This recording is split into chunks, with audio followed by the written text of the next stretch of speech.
Hey guys, welcome to Anthroword. So in this lecture we are going to discuss about the topic Human Evolution and Emergence of Man, जो कि paper 1 का 1.4 topic है। तो आइए lecture को start करते हैं। तो सबसे पहले देखते हैं कि biological and the cultural factors in the human evolution. So first thing is that the human being has been shaped through the synergetic interaction of the genes and the culture.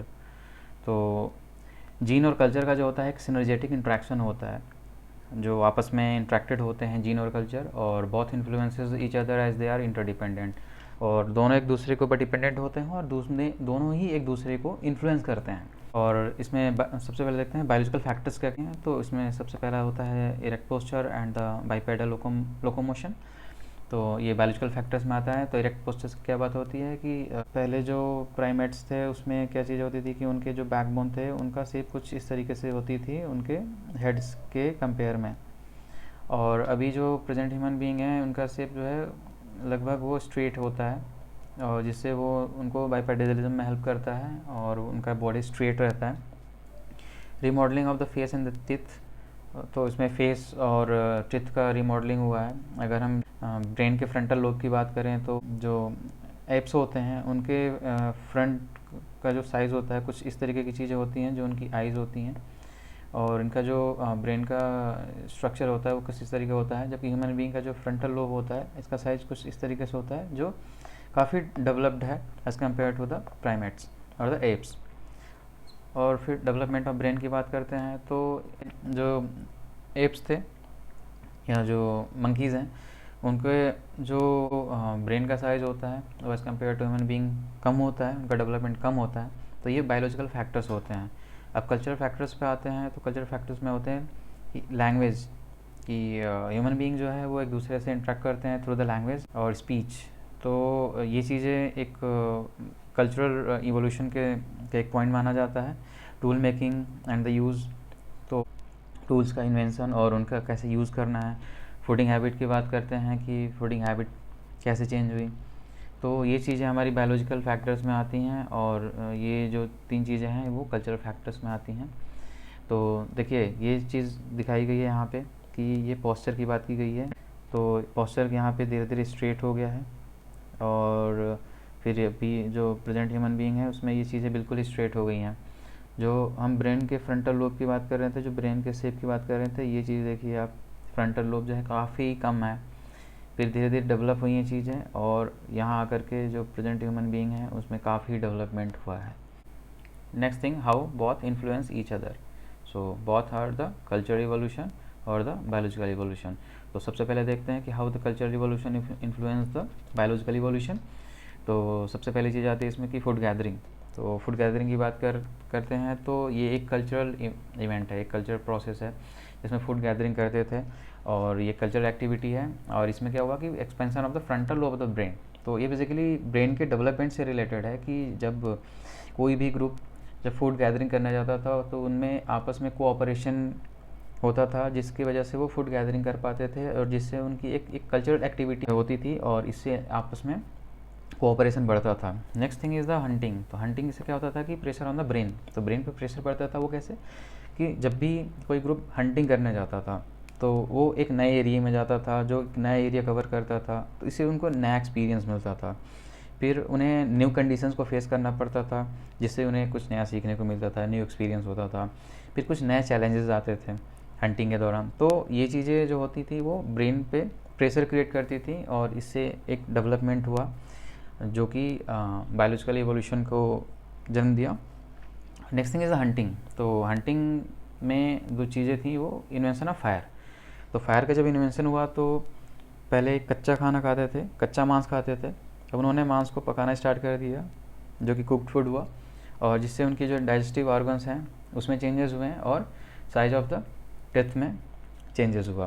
पहले जो साइज़ होता था human being का या होमो sapiens होते थे उनका size काफ़ी बड़ा होता था, क्योंकि उनका यूज़ करते थे, और यूज़ करने की वजह से इनके टेथ का साइज़ काफ़ी बड़ा होता था। फिर जैसे फायर का इन्वेंशन हुआ तो जो फूड था वो काफ़ी ईजी हो गया उनके लिए च्युइंग करना। तो ये जो टेथ का साइज़ है वो धीरे धीरे कम होता गया, और प्रेजेंट ह्यूमन बीइंग में टेथ का साइज़ काफ़ी कम हो गया है। Next thing is the how the biological evolution influence the cultural evolution. तो बायोलॉजिकल इवोल्यूशन कैसे कल्चरल इवोल्यूशन को इन्फ्लुएंस करता है?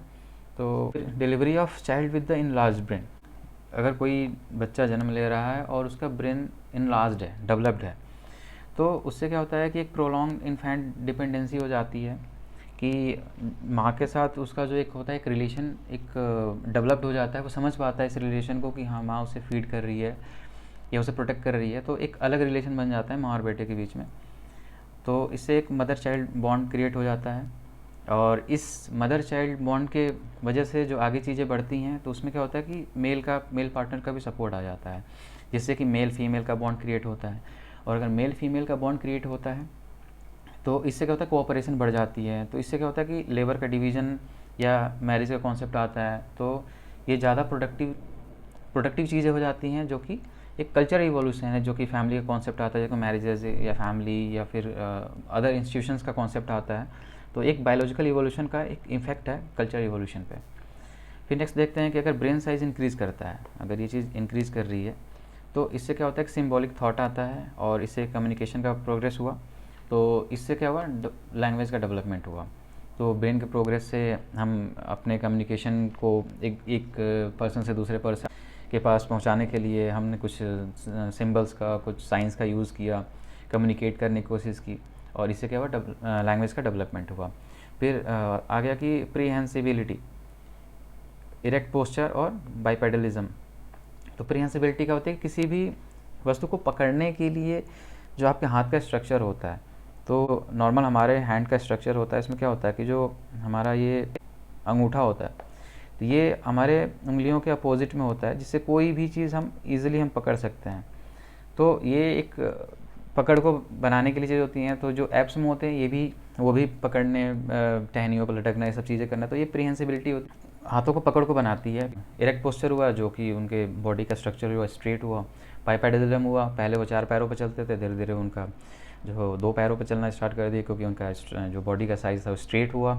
तो इससे क्या हुआ कि वो इनेबल हो गए टूल्स को बनाने में और उसको यूज़ करने में, क्योंकि ये सारी कंडीशंस थी जो टूल्स के बनाने और उसके यूज़ करने के लिए रिस्पॉन्सिबल थी।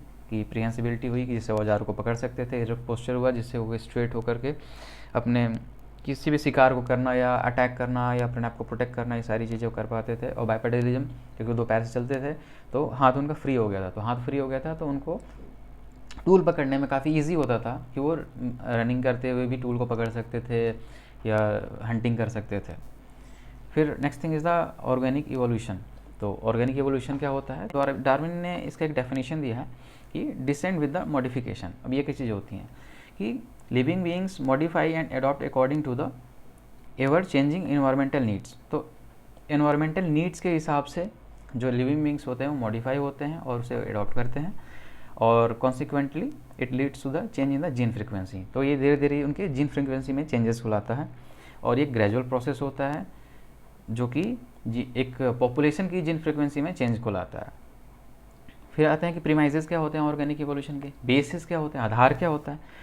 तो देखिए, सबसे पहली चीज़ आती है कि environmental conditions in the nature are even changing. तो इन्वायरमेंटल कंडीशंस जो है वो चेंज हो रही है। ऑर्गेनिजम्स के क्या होता है कि कैरेक्टर जो है वो इन्वायरमेंट के हिसाब से एडॉप्ट कर रहे हैं, अपने आप को एडजस्ट कर रहे हैं, तो इसे बोलते हैं एडाप्टेशन।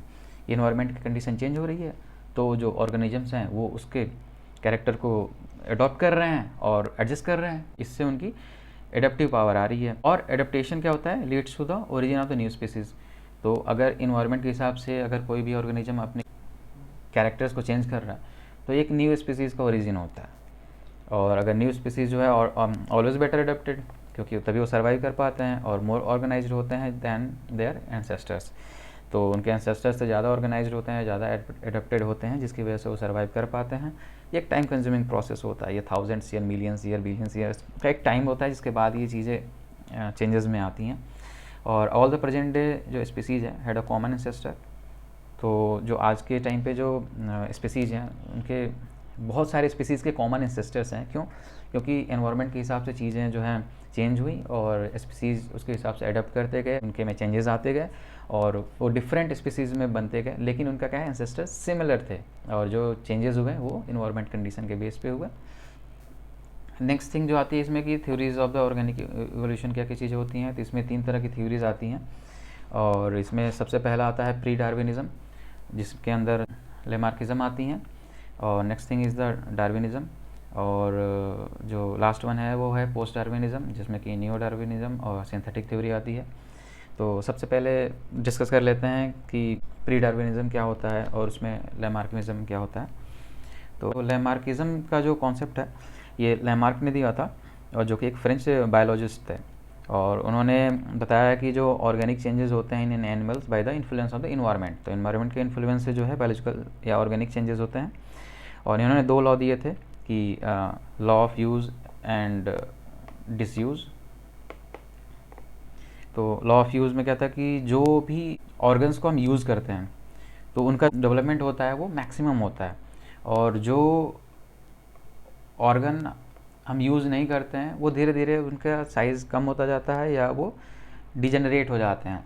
तो जैसे हम यूज़ की बात कर रहे हैं, तो अगर हम ब्रेन का यूज़ हमने किया बहुत ज़्यादा तो ब्रेन डेवलप हुआ।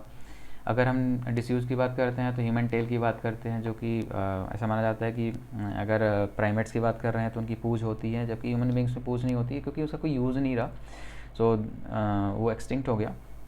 और ह्यूमन टीथ की बात करते हैं कि पहले जो टीथ का साइज़ था काफ़ी बड़ा हुआ करता था, क्योंकि उसका यूज़ ह्यूमन बींग बहुत ज़्यादा करते थे।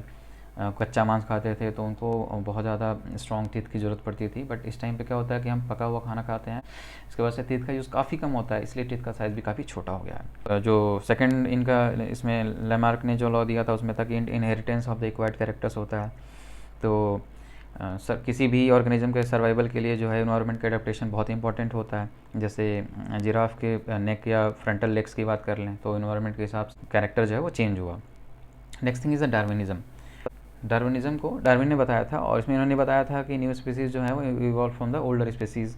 तो न्यू स्पीसीज़ जो है ओल्डर स्पीसीज़ से आए हुए हैं। और किससे आए हैं कि उन्होंने ओवर प्रोडक्शन किया है, स्ट्रगल किया एग्जिस्टेंस के लिए। फिर उनका पेरेंटल जनरेशन से वेरिएशन हुआ है कि जो पेरेंट्स से उनके ऑफ स्प्रिंग्स आए और जो चेंजेस होते गए इन्वायरमेंट के हिसाब से काफ़ी वेरिएशन हुआ है। और सर्वाइवल फॉर द फिटेस्ट की बात हुई कि जो बेटर एडेप्टेड हुआ इन्वायरमेंट से उसका सर्वाइवल हुआ।